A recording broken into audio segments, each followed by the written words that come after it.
And now we move on to the Kilbourn Lecture.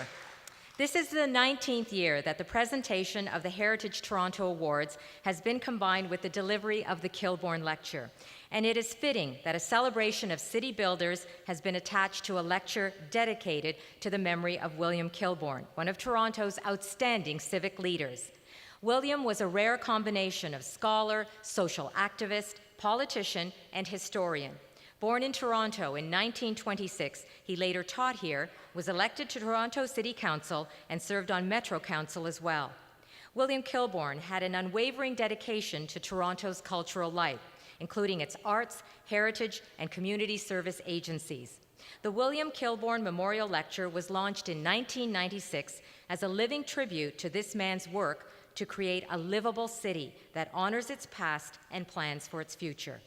We would like to acknowledge a number of the Kilbourn family members who've joined us again this evening, as they have for many years. Rosemary Kilbourn, Elizabeth Kilbourn, and Pippa Kilbourn. Here. And now I'd like to ask Elizabeth Kilbourn to come to the podium to introduce this year's Kilbourn Lecturer.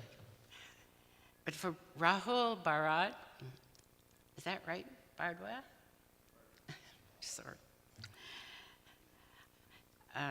Niceness is Toronto's defining civic character.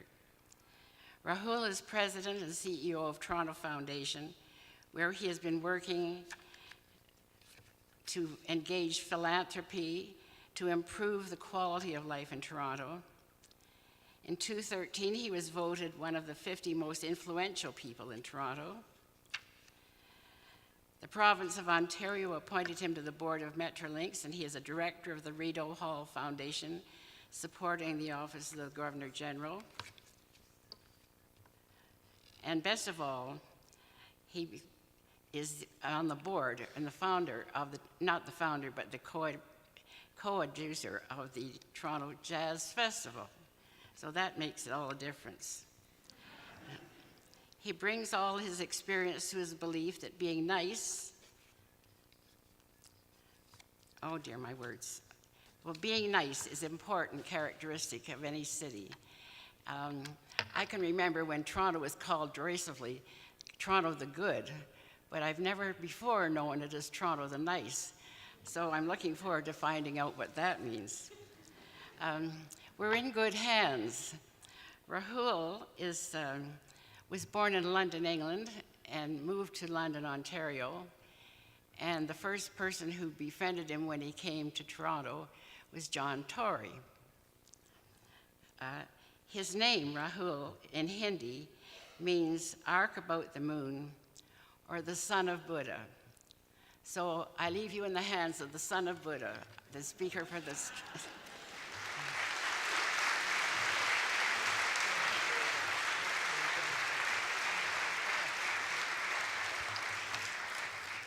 Wow, how's that for an introduction? There were 3 of us in the elevator that day, going down 16 floors roughly to the ground floor. Myself, a fellow in, let's call him late 20s, and a lady generously in her late 40s. And we had a quiet ride down. We got down to the ground. Oh, I forgot to mention, the lady actually had a suitcase with her, you know, the type on wheels that you pull along.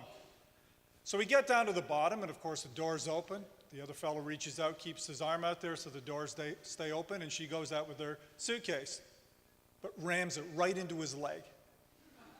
Mild panic, goes back a couple inches, comes back out, catches his ankle, crunching it with the corner of the suitcase. I'm standing there watching all of this play out in front of me, and I can't believe it. And of course, then she finally drags it out, not before she ran over his toes. And in this moment, I'm looking at them both, and I'm wondering, where is this going to go? What's this fellow going to do? What did he do? He said, "I'm sorry." So in a city where even our most put-upon citizens can display a disarming politeness, what are we going to make of Toronto's deep well of compassion? Well, I think we should make more of it. And that's what I want to make the case for tonight, why we should turn our reputation for being nice into a defining characteristic of our city. And how we can use our pride in being nice to make our city even more livable and more competitive in the livability sweepstakes. In other words, compassion can be a sword and not a shield. Because in a world of livable cities, just being on that podium creates all kinds of other benefits than just receiving a medal. From attracting the best and the brightest people, to attracting investment, to make the circle of low crime, high employment, incoming investment, and high citizen engagement even more virtuous. Now, just last week, as you heard, the Toronto Foundation released its 14th annual report on the state of our city. Toronto's Vital Signs report revealed that almost 9 in 10 Torontonians claimed we were either satisfied or they were very satisfied with their lives. Now, there's good reason for that. We live in a place that's at or nearly at the top of everyone's livability index, whether they're measuring prosperity, peace, or even greenness. It may surprise you, but Toronto is the most sustainable city on the continent when you balance the 3 Ps of people, planet, and profit. So we have much to be satisfied with. But alongside that general feeling, nearly a quarter of us are experiencing very high levels of stress and anxiety. We also have much to be anxious about. Yes, employment is way up by 20,000 new jobs that were created last year. However, Toronto is now home to the largest and fastest growing percentage of Canada's working poor. 250,000 of Torontonians have jobs that force them to live below the poverty level of $20,800 for a single person and $41,600 for a family of 4. Now, nearly all of them toil in the service of people in the knowledge sector. In other words, in the service of us. Speaking of us, 51.9% of employed Torontonians, in other words, a majority who do have jobs, are now members of the precariat.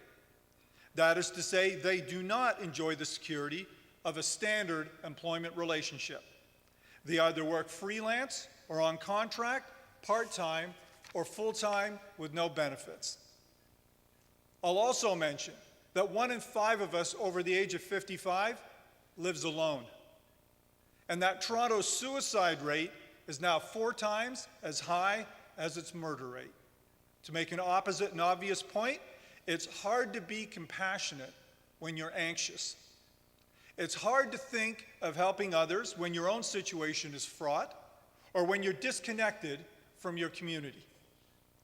But despite these centrifugal tendencies, there are few cities anywhere that still hold so much promise for their future and for other cities as well. Now, I've often claimed that the world needs Toronto to succeed. And by that I mean we have a kind of livability here that is markedly different from many cities on the livability indexes. Toronto is the only city I know where 51% of its people were born in foreign countries. What's more, within 10 years, 2/3 of us will be visible minorities. We're also the only city where the visible minority has become the visible majority, not only peacefully, but enthusiastically. So almost by accident, we become the petri dish for the planet. And what we're growing here is a new species of diversity, one that lets you find your place, your passion, and your purpose in life fairly quickly and easily, especially if you've had one of those essentials for a happy, meaningful life snatched away from you, or were never allowed to have it in the first place at all. And isn't it lucky that Toronto's extraordinary diversity happened just at the time when the world is coming to understand that different perspectives lead to better decisions, and when technology can master those views to gain astounding insights and discoveries and create rising new economies from that perspective and that skill. The rise of Toronto's creative economy isn't just a function of globalization and technology. Sometimes it's because you have a reputation for being nice. Ah, sweet are the uses of diversity. Here in Toronto, it gives us a view on the world and its people that few city dwellers anywhere can enjoy. Being surrounded by so many different kinds of people reminds us daily how alike we really are. The genders, the races, and the creeds. So what do I mean by that? Well, the Toronto architect, Marianne McKenna, designed this extraordinary hall that we're in. 3 years ago, the great Russian pianist Denis Matsuev performed a recital right here. He pronounced it the most splendid stage he'd ever performed on. And now the Toronto architectural firm of KPMB is designing the new concert hall in Matsuev's hometown of Irkutsk in Siberia. Now, being supremely talented is one thing, but being nice and supremely talented gets you the job. And working with Marianne as a team of KPMB architects from Canada, the US, Asia, the Middle East, and of course, Russia. But the ultimate byproduct of our diversity is its transformation into fuel for generating compassion. Now, obviously, these two ideas are closely related. Diversity is a function of compassion. That extraordinary Newfoundland innkeeper and community visionary Zita Cobb has said that hospitality is the love of a stranger. That extraordinary German chancellor, Angela Merkel, invited 500,000 Syrian refugees to make her home theirs because she knows her country can not only accommodate them, but the promise of what they represent over the long term.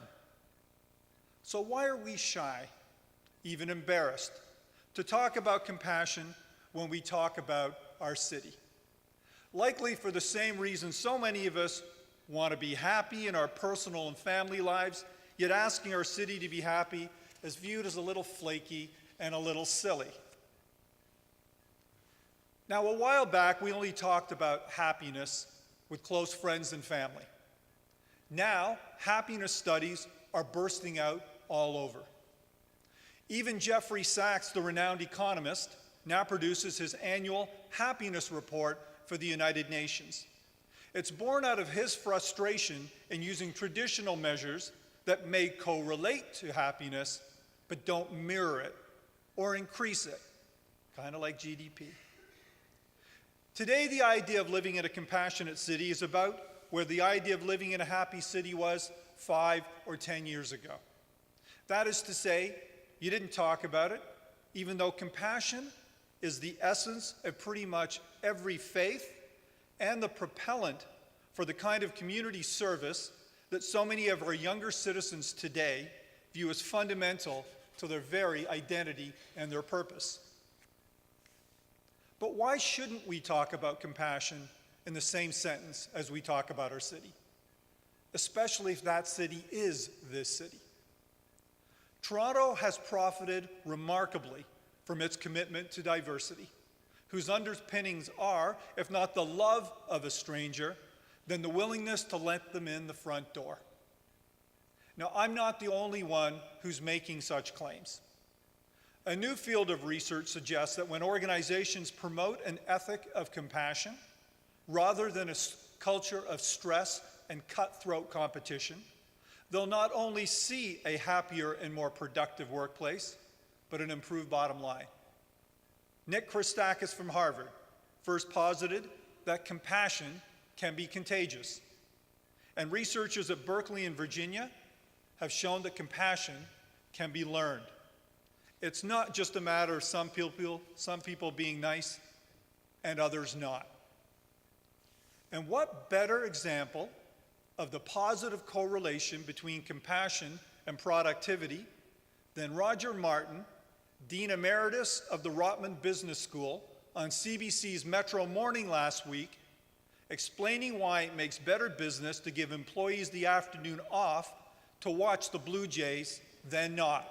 And you didn't think I'd slide the Blue Jays in, did you? But before we try to turn our compassion into anything so radical as our competitive advantage, we'd better do a reality check on how compassionate we really are. Again, as with happiness, objective measures are few and far between. But while we're more compassionate than most big cities and more compassionate than in previous years, we're at risk of becoming far less compassionate. If you examine the vital signs reports over the last decade, you'll see the same disturbing pattern that we did. Each year, Toronto inches closer to becoming two very different cities, one for the rich and one for the poor. There's not so much room for compassion if Toronto becomes a winner-take-all city. If the sense of us starts to disintegrate into us and them, the result will be a lack of trust that will take a long time to mend. Now, last month I spoke in Belfast to the annual conference of the 58 community foundations for Great Britain and Northern Ireland. They had a banquet at the Titanic Museum. The Titanic was built in Belfast. And at the end of the evening, a young community worker gave a very passionate speech about where support was needed most in Northern Ireland. I never heard the words poverty, income inequality, or youth unemployment, which we hear all the time at the Toronto Foundation. No, the word he uttered many times over was trust. He spoke about how the Troubles had turned neighbor against neighbor and family against family. How the number one job of community groups throughout his city was to regain and rebuild trust. Now, compared to Belfast, we live in a bubble. But the breakdown of trust is a rapid and highly corrosive process. And we need to nip it in the bud in Toronto, which we're starting to do, but rather slowly. Then we can move on, not only because we must, but for a reason so few cities anywhere have the luxury to enjoy. Because we can. But if Toronto is going to maintain its livability and be the example to a world that's so clearly needed, we're going to have to become a we're all in this together type city. Do you know what the Toronto motto is? It's diversity is our strength. But it doesn't really refer to the diversity I'm talking about tonight. It's actually about the amalgamation that in 1998 brought together the 6 cities within metropolitan Toronto into what is now the single city of Toronto. Unfortunately, 17 years on, we still wear the bare threads of that pre-amalgamation, especially around issues like the Gardiner or subways, which consistently split along pre-amalgamation lines. Now, yes, we are 140 different neighborhoods and proud of them all. But if we're going to capitalize on our compassion, we have to start thinking of ourselves as one place, one piece, and in it together. Fortunately, compassion has 2 characteristics that make it particularly suited for a city such as ours to embrace. The first is, while it's a valuable resource, it's not a limited one.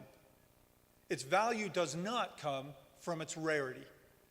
Rather, it comes from the extraordinary benefits that are always paid forward when someone undertakes a compassionate act. It's little wonder that compassion, Zita Cobb's love of the stranger, is one of the main tenets of virtually every major faith. So what is a compassionate act, and how can we bottle it best for our own advantage? Well, I guess there's introductory compassion, like feeding your friend's goldfish or taking your neighbor's dog for a walk, and I kind of feel a Woody Allen piece coming on now. Then there's the intermediate compassion, like helping a stranger through the downtown's Byzantine underground path or explaining what double-double means. Then there's advanced compassion, where your eagerness to help strangers and strange communities will change the tenor of your neighborhood and the future of your city. And advanced compassion has another quality. It offers no financial reward whatsoever, at least for you and at least for now. But it always pays itself forward, as I think we all know instinctively. And if we're not practicing random but focused acts of compassion to create a better family, a better neighborhood, and a better city, remind me again what we're doing here. We can look at compassion in a different way, as the ultimate value investment, where we buy into something in the hopes that it will rise in value over the years more than if we didn't. In this way, it also becomes the ultimate values investment. Besides, not only does it speak to our better angels, it just feels right. As former Toronto Star reporter Ernest Hemingway, yes, that one, said, "What is good is what I feel good after, and what is bad is what I feel bad after." Today is the day after Thanksgiving, a good time to think about what acts of compassion you can create. The big question is, where do you start? I'd like to reinforce one of the 6 ideas I offered earlier this month at the launch of the Toronto's Vital Signs Report. The idea is we need to think about our city. And no, I mean really, really think about it. What if we went for a walk and thought about our city once a week? That's like a walk from here at Kerner Hall down to the Eaton Centre and back. That's easy. And as you walk through your city, think about what you can do to make our city whole again. Or better yet, what idea has been rattling around in your head that can improve your block or your own neighborhood?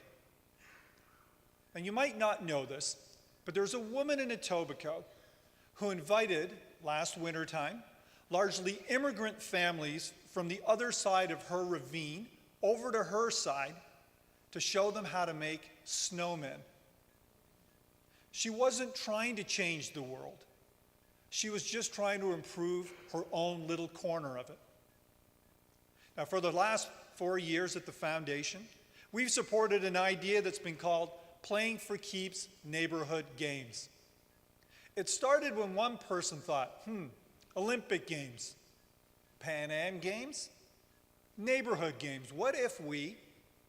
Now there have been over 1,000 neighborhood games in Toronto involving over 40,000 Torontonians.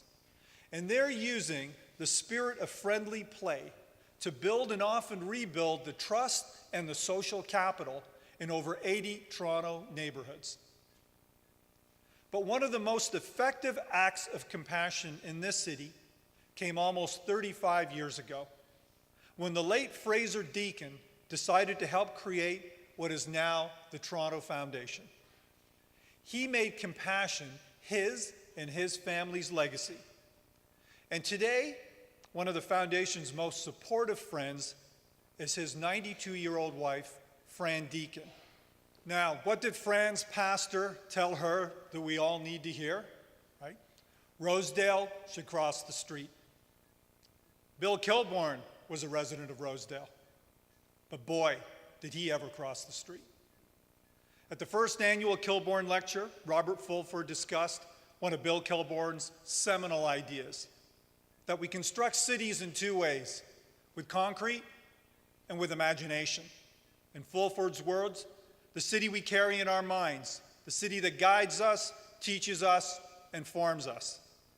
That's the Toronto I've been speaking about tonight. An abstract ideal, not a concrete expressway.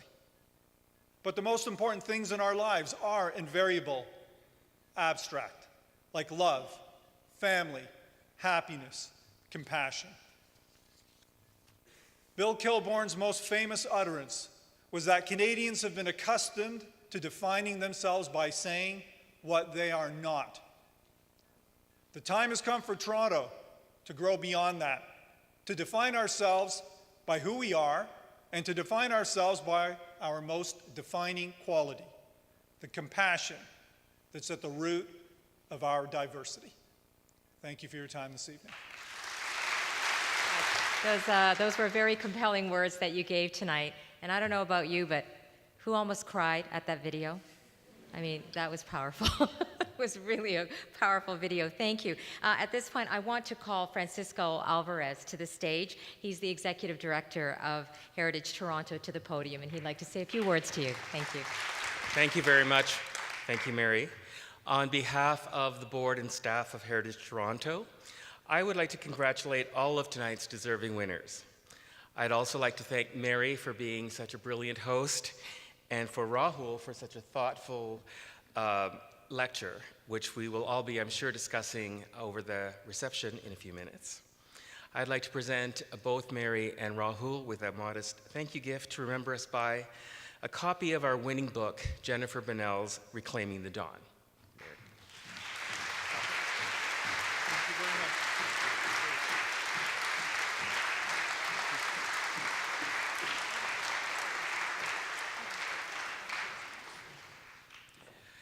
Can one ever thank one's sponsors enough? I'd like to acknowledge and thank our many fine sponsors and generous partners who've made this evening possible, especially Woodcliff Landmark Properties, Carpenters Union Local 598, Clifford Restoration Limited, Toronto Life, and Torontoist.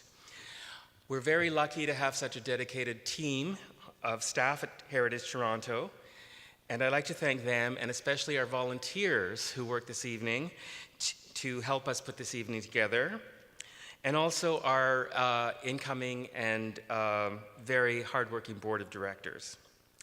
Thank you to all of you for supporting the work of Heritage Toronto. Now please enjoy our post-awards reception in the lobby, supported by our many fine suppliers. Thank you and good evening.